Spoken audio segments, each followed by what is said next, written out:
Assalamualaikum warahmatullahi wabarakatuh. Bismillahirrahmanirrahim. Bapak Ibu, kita bertemu lagi. Kali ini saya ingin menyampaikan satu informasi. Ini baru saja keluar kemarin Bapak Ibu, surat edaran dari Kemendikdasmen terkait dengan pengelolaan e-ijazah.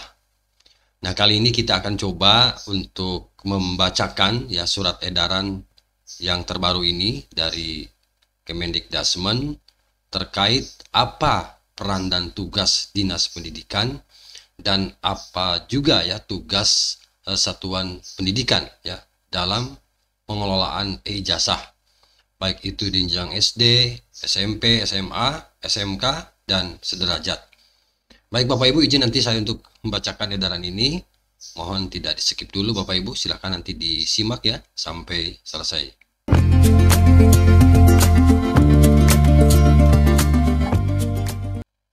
Kita lanjutkan ya Bapak Ibu.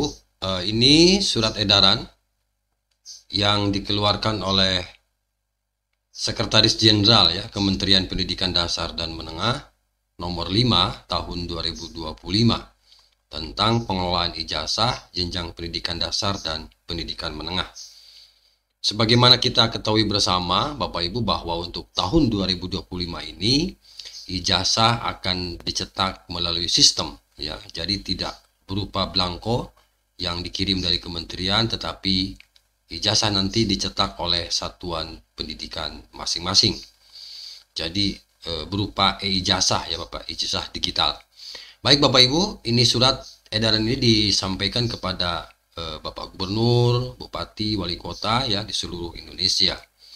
Nah, saya langsung saja apa peran daripada Dinas Pendidikan terkait dengan pengelolaan ijazah jenjang pendidikan dasar menengah yang tentu ini harus segera dipahami bersama, dan edaran ini tentu turunan dari Permendikbudristek nomor 58 ya tahun 2024 tentang ijazah ya jenjang pendidikan dasar dan pendidikan menengah.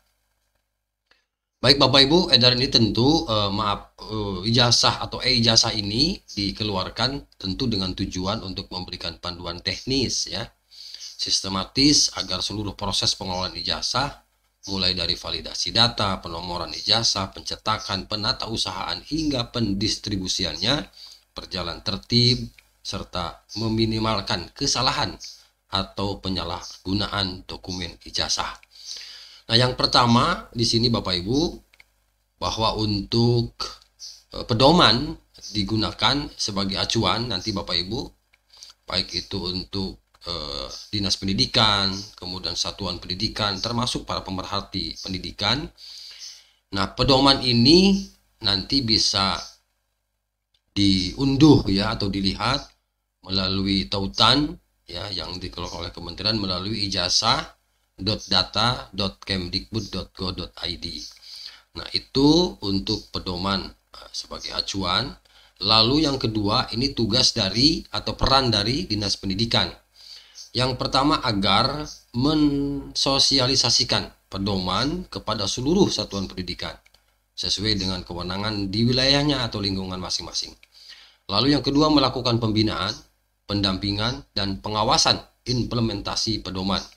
Dan itu nanti bisa Bapak Ibu memberdayakan atau mengoptimalkan peran pendamping satuan pendidikan, bisa sebagai orang yang di lapangan begitu, para pengawas atau para penilik ya, sebagai pendamping pendidikan, ikut membantu ya dalam rangka melakukan pengawasan ya, melakukan pembinaan, pendampingan ya dalam implementasi pedoman. Lalu yang C-nya ini memastikan data satuan pendidikan, akreditasinya, nomenklaturnya, dan kepala sekolah. Nah, ini juga Bapak Ibu harap menjadi perhatian ya, bagaimana kepala sekolah yang sudah pensiun misalnya, kemudian ada kepala sekolah yang memegang dua satuan pendidikan misalnya, atau mungkin ada pembaruan nomenklatur, termasuk juga akreditasi, ada yang tidak akreditasi, ada yang akreditasi gitu ya. Karena apa? Karena ijazah ini hanya bisa dicetak oleh satuan pendidikan yang terakreditasi. Kemudian melakukan penentuan relasi legalitas. melakukan penentuan relasi legalitas induk bagi satuan pendidikan yang tidak terakreditasi. Nah, tadi yang saya sampaikan, jadi satuan pendidikan nanti punya peran, punya tugas untuk menunjuk ya sekolah induk, penentuan relasi legalitasnya bagi satuan pendidikan yang tidak terakreditasi. Nah, begitu Bapak Ibu. Jadi, bagi sekolah yang tidak terakreditasi itu tidak berhak untuk mengeluarkan ijazah. Harus menginduk kepada sekolah yang terakreditasi. Nah, itu peran dinas pendidikan ya Bapak Ibu. Kemudian, apa tugas atau peran satuan pendidikan sekolah nih? Yang pertama, mohon dijadikan di perhatian ini, memutakhirkan data peserta didik dan memastikan validasi data peserta didik tingkat akhir calon lulusan ya. Kalau di SD kelas 6 gitu ya.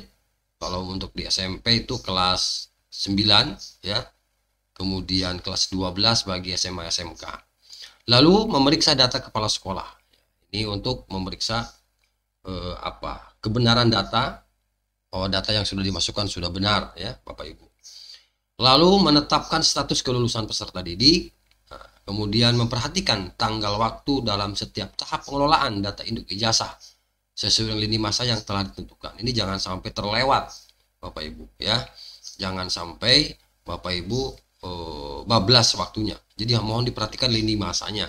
Ya, ini ada di pedoman semua ya Bapak Ibu, ada di pedoman pengelolaan ijazah.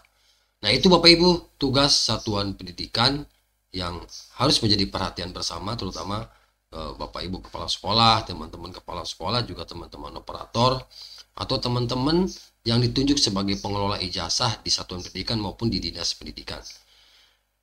Baik Bapak Ibu, itu saja yang dapat saya sampaikan terkait surat edaran ini. Dikeluarkan di Jakarta 25 April berarti kemarin ya. Kalau saya tayang sekarang tanggal 26 berarti kemarin keluarnya 25 April 2025. Demikian yang dapat saya bagikan Bapak Ibu. Mudah-mudahan informasi singkat ini bisa bermanfaat. Terima kasih ya. Assalamualaikum warahmatullahi wabarakatuh.